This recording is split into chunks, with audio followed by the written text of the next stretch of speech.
Hello everyone, welcome back to the channel. Today we are diving into a question that has been quietly shaping global politics for years and could change the world overnight. If Iran attacks the United States, what actually comes next is not just a simple military response, but a chain reaction that spreads across regions, economies, and daily life far beyond the battlefield. To understand what comes next, we first need to understand what an attack might look like. It would not necessarily begin with missiles flying directly toward American cities. In reality, it could start with cyber attacks on U.S. infrastructure, strikes on U.S. bases in the Middle East, attacks on naval vessels in the Persian Gulf, or actions carried out by allied groups targeting American interests. The moment such an attack is confirmed, the United States would move into a rapid response mode. The Pentagon and the White House would activate emergency protocols. Intelligence agencies would assess the scale of the attack, and the president would address the nation, making it clear that the situation is being taken seriously and that retaliation is being prepared. Within hours, U.S. military assets already positioned around Iran would go on high alert.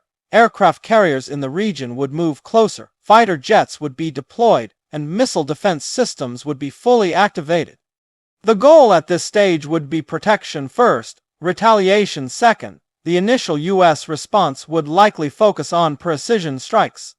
These would target Iranian military facilities, missile bases, radar systems, and command centers. The idea would be to weaken Iran's ability to launch further attacks without immediately escalating to a full invasion.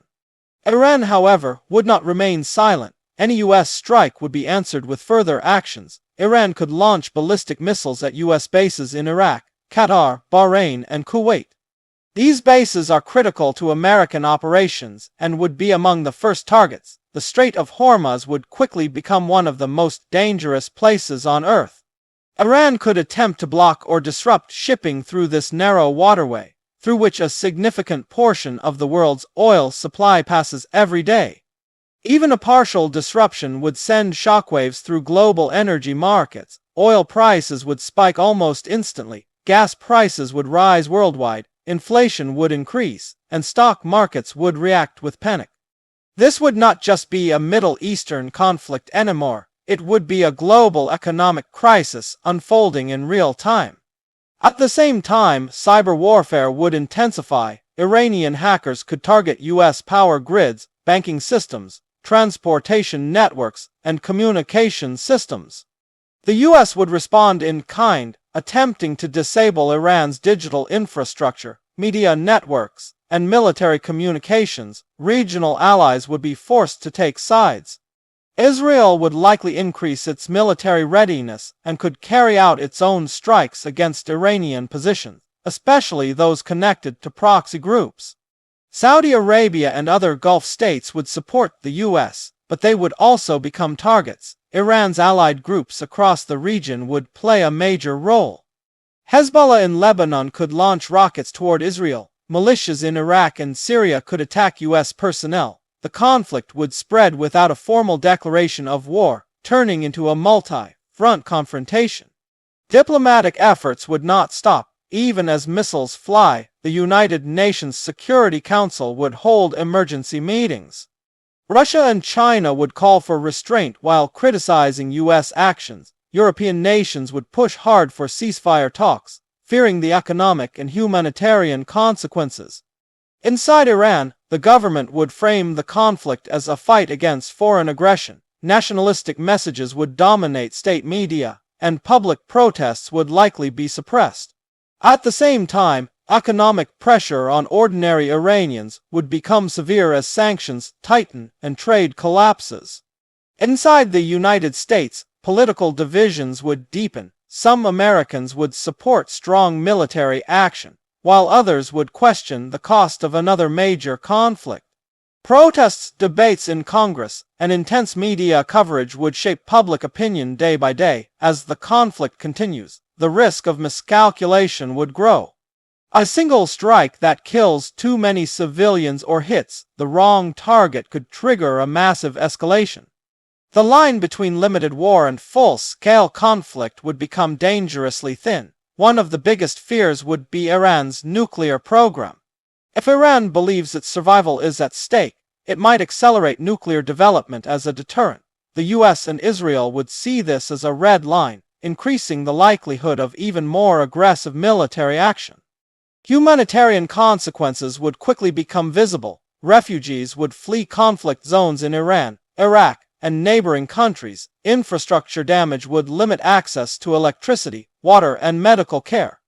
International aid organizations would struggle to operate safely. Global trade routes beyond oil would also be affected. Shipping insurance costs would skyrocket. Delays would become common, and supply chains already under stress would suffer further disruption.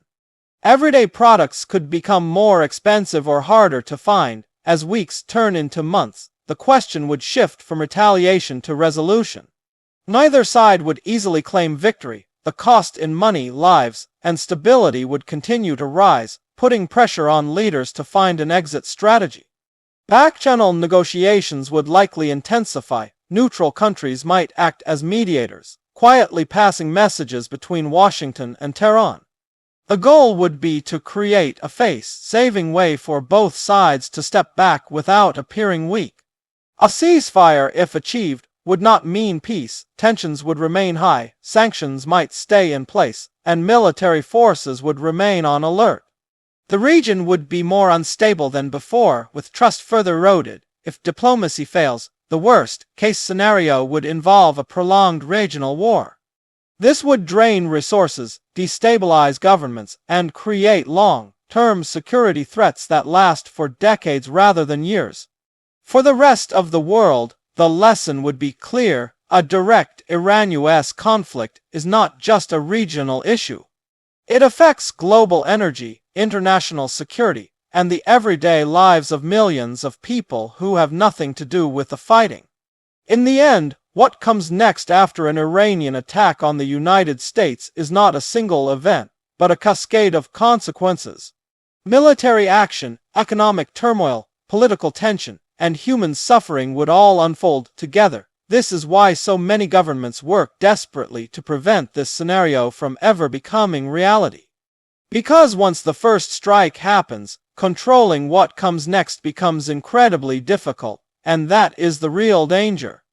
Not just the weapons, but the uncertainty, the escalation, and the world-changing impact that would follow. If you found this breakdown helpful and thought-provoking, make sure to stay connected, because understanding these global risks is more important now than ever before.